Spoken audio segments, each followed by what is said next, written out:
Frank Martinez's hands had been trembling for 3 months. The doctors called it early-stage Parkinson's. He thought his old days were behind him until he saw the masked men entering the hospital. In that moment, 30 years of training came flooding back, and he took his final shot in the hospital corridor. But this time, he wasn't just saving himself. He was saving hundreds of innocent lives. Welcome to the Human Stories. Before we begin this powerful tale of hidden heroes and forgotten legends, tell us in the comments which city you're watching from today. And if you believe stories like this deserve to be told, hit that subscribe button and ring the notification bell, because some heroes wait in silence, and it's time we give them a voice. St. Mary's Medical Center in Phoenix, Arizona, woke up to the same routine every morning. White corridors, the smell of antiseptic, and the slow rhythm of patients checking in and out. In the wheelchair by the window of room 307, the same old man sat every day staring outside. Frank Martinez, 72 years old, had been receiving treatment at this hospital for the past 4 months. His official record listed heart problems, but the real story was much more complex. His hands no longer held steady like they used to. Sometimes they trembled even when holding a coffee cup. Dr. Rebecca Chen had explained this as early signs of Parkinson's disease. "Getting older isn't easy, Frank," she had said during his last checkup. "The body ages, reflexes slow down. It's all normal." Normal, the word had echoed in his ears. 30 years ago, in the mountains of Afghanistan, nothing was normal. Back then, hands didn't shake, eyes never missed, and there was only one chance to reach the target. One shot, that was enough. Nurse Sarah brought his medications every morning at 8:30. Young, energetic, just like the young Marines he used to work with. But her eyes held no war weariness, only the desire to help patients heal. "How are we feeling today, Mr. Martinez?" she would ask every day. "Good, sweetheart. Thank you," Frank would reply. He never talked much, never asked questions. The hospital staff had identified him as a quiet, compliant patient. Nobody knew that. When he looked out the window each morning, he wasn't just watching the scenery. He was studying exit routes, security checkpoints, and blind spots. Old habits never die. Dr. Michael Thompson, the hospital's chief surgeon, had noticed something while reviewing Frank Martinez's file. Under next of kin information, it listed retired civil servant, but his social security number traced back to the U.S. Department of Defense. Curious, he dug deeper and discovered something strange in the records. Frank Martinez's official work history from 1990 to 2015 was marked as classified. Interesting, he had muttered to himself, but seeing 200 patients a day, he quickly forgot about this detail. Frank maintained the same routine every day. Morning medications, lunch, watching the news, and evening medications. The only different moment was when he watched terror operation reports on the evening news, a familiar expression crossing his face, as if he was analyzing the operations like he had planned them himself. His room was also across from the pediatric ward. Small patients played in the corridor, while families waited anxiously. This sight always made Frank think. 30 years ago, when conducting operations in the mountains, protecting innocents was always on his mind. Now here, those same innocents were receiving treatment in the same building as him. Nurse Jennifer, who worked the night shift with 15 years of experience, had noticed that Frank Martinez never complained and was the quietest patient during the night. But sometimes she heard him talking in his sleep. Unclear words, sounds like coordinates, numbers, target acquired 800 meters, wind calculation complete, phrases like these. Jennifer attributed this to age-related dementia. It was common among elderly patients. November 23rd, Saturday night, 11:47 p.m. The hospital was quieter than usual. Only 3 doctors, 8 nurses, and 2 security guards were on the night shift. Frank, like most nights, couldn't sleep and had wheeled himself into the corridor to look out the window. That's when he noticed strange movement at the main entrance. 3 people in black clothing, faces masked, moving very organized. They were advancing through angles the security cameras couldn't see, communicating with hand signals. Frank's heartbeat quickened, but not from anxiety. A familiar feeling had emerged within him. After 30 years, he was back in that mode. His eyes sharpened. Automatic calculations began in his mind. Exit routes, civilian positions, threat assessment. The masked men had already entered through the main entrance. They hadn't even given security guard Robert the time to react. They had silently neutralized him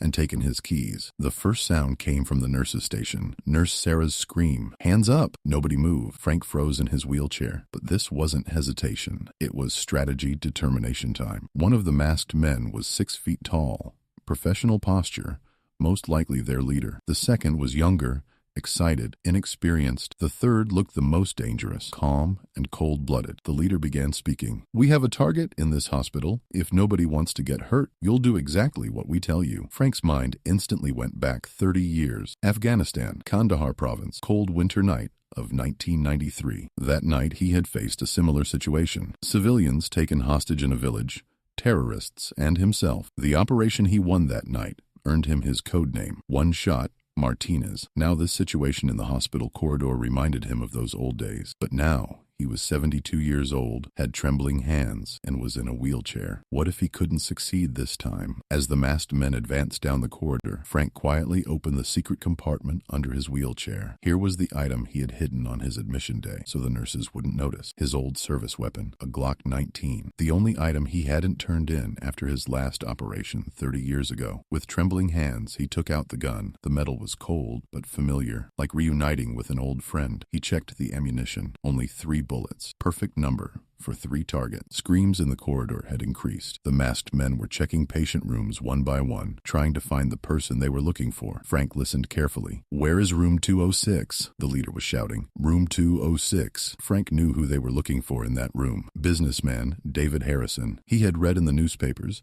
that he had won a government contract, a big project. These men were most likely sent by a rival company, or worse, for ransom. Frank took a deep breath. He remembered the techniques for controlling hand tremors, breathing, heart rhythm, focus. He could almost hear his old instructor's voice. "Frank, trembling is in the mind. The body only obeys the mind." The masked men were advancing toward room 206. At the corner of the corridor, Frank's position offered a perfect angle, 50 feet distance, 3 targets. One-shot chance. Crying sounds began coming from the pediatric ward. The small patients were scared. This sound made Frank make his final decision. Just like 30 years ago, it was time to act to protect innocence. He slowly rose from his wheelchair. His legs felt unsteady, but adrenaline was providing support. He silently advanced to the corner of the corridor. The masked men were still looking for room 206. First target, leader, at the door of room 206. Second target, young man, waiting in the middle of the corridor. Third target, cold-blooded man, guarding the exit. Frank raised his weapon. His hands were no longer trembling. 30 years of training and experience had returned. The targeting system was the same. Only the body had aged, but the mind was still sharp. First target. 1. First shot. The leader tried to make a quick turn, but it was too late. The bullet hit his shoulder area. His weapon fell from his hand. 2. Second shot. As the young man turned around, the bullet hit his leg. He fell to the ground but was alive. 3. Third shot. The most dangerous cold-blooded man was trying to take aim, but Frank's calculation was faster. The bullet hit his other shoulder as the man reached for his weapon. 3 shots. 3 hits.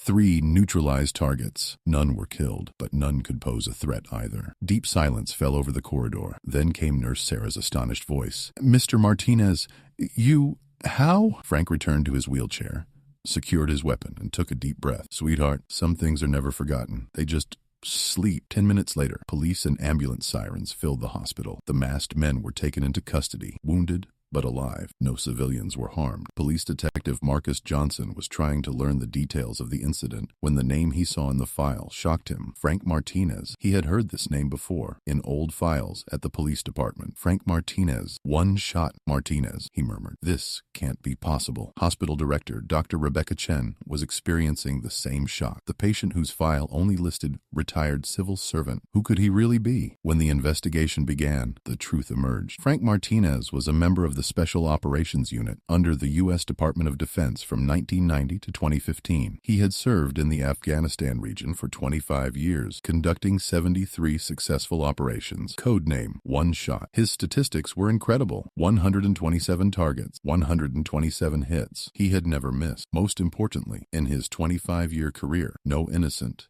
had ever been harmed. This was what made him legendary. 10 minutes later, police and ambulance sirens filled the hospital. The masked men were taken into custody, wounded but alive. No civilians were harmed. Police Detective Marcus Johnson was trying to learn the details of the incident when the name he saw in the file shocked him. Frank Martinez. He had heard this name before, in old files at the police department. "Frank Martinez. One Shot Martinez," he murmured. "This can't be possible." Hospital director Dr. Rebecca Chen was experiencing the same shock. The patient whose file only listed Retired civil servant. Who could he really be? When the investigation began, the truth emerged. Frank Martinez was a member of the Special Operations Unit under the U.S. Department of Defense from 1990 to 2015. He had served in the Afghanistan region for 25 years, conducting 73 successful operations. Codename, One Shot. His statistics were incredible. 127 targets, 127 hits. He had never missed. Most importantly, in his 25-year career, no innocent had ever been harmed. This was what made him legendary. He had retired in 2015 and been removed from records. Everyone thought he was quietly aging. The next morning, the hospital had a completely different atmosphere. Staff looked at Frank differently, but he hadn't changed at all. Same wheelchair, same spot by the window. When Nurse Sarah came to him, she asked, "Mr. Martinez, last night, weren't you scared?" Frank answered while looking out the window, "Sweetheart, I wasn't scared for 25 years. At 72, it's too late to start being scared. But aren't you sick now? Your hands shake." Parkinson's. Frank examined his hands. The slight tremor was still there. The hands have aged, yes, but the heart and mind are still young. And most importantly, he said, looking toward the pediatric ward, as long as there are innocents to protect, old reflexes never die. That evening, the incident was covered on television news. "Elderly patient neutralizes terrorists in hospital," was the headline. But none knew the real story. None knew that the elderly patient was actually one of America's most legendary snipers. Hospital director Dr. Rebecca Chen made a special visit to Frank's room. "Mr. Martinez, we learned about your real identity. If you want, we can arrange a private room. Special care." "No need, doctor," said Frank. "I already feel special. From this window, I can watch over the hospital's security." Dr. Rebecca didn't understand this sentence, but Frank's reason for sitting by the window was now clear. He wasn't just receiving treatment, he was also protecting the hospital. Nurse Jennifer felt different during her night shifts now. Frank's presence in the corridor gave confidence to all hospital staff, like there was invisible protection. Detective Marcus Johnson came to the hospital one last time, wanting to thank Frank. "Mr. Martinez, on behalf of the state, thank you. You're a real hero." "I just did what was necessary, Detective," said Frank. "A hero isn't someone who expects a reward for their service, but someone who continues to serve without expecting any reward." Months passed. Frank's health improved. The tremor in his hands decreased. Doctors called it a miracle, but he knew the truth. When the body finds purpose, it heals. When discharge day came, all hospital staff had gathered in the corridor. This wasn't an ordinary farewell. It was the farewell of a legend. As Nurse Sarah hugged him, she said, "We'll never forget you, Mr. Martinez." "I won't forget you either, sweetheart. And remember, sometimes the greatest strength is waiting quietly." As Frank left the hospital, he had the special card the hospital director had given him in his pocket. "Whenever you need it, you can always come here," she had said. But Frank knew it wouldn't be needed anymore, because what he did that night in the hospital wasn't just his final shot. It was also sending a message. Real heroes never retire. They just wait in the shadows. This story shows us that real strength isn't always visible. Sometimes the most ordinary-looking people have the greatest stories. Sometimes 72-year-old hands remember 30-year-old mastery, and sometimes one shot is enough to save hundreds of lives. Have you ever encountered someone like Frank Martinez? Someone who looked ordinary but had an extraordinary past? Share your stories in the comments. Tell us which city you're watching from. On the Human Stories channel, we share these kinds of truly valuable stories every week. Don't forget to subscribe and ring the notification bell, because some stories must not be forgotten until we meet in the next story. Until then, don't forget to notice the silent heroes around you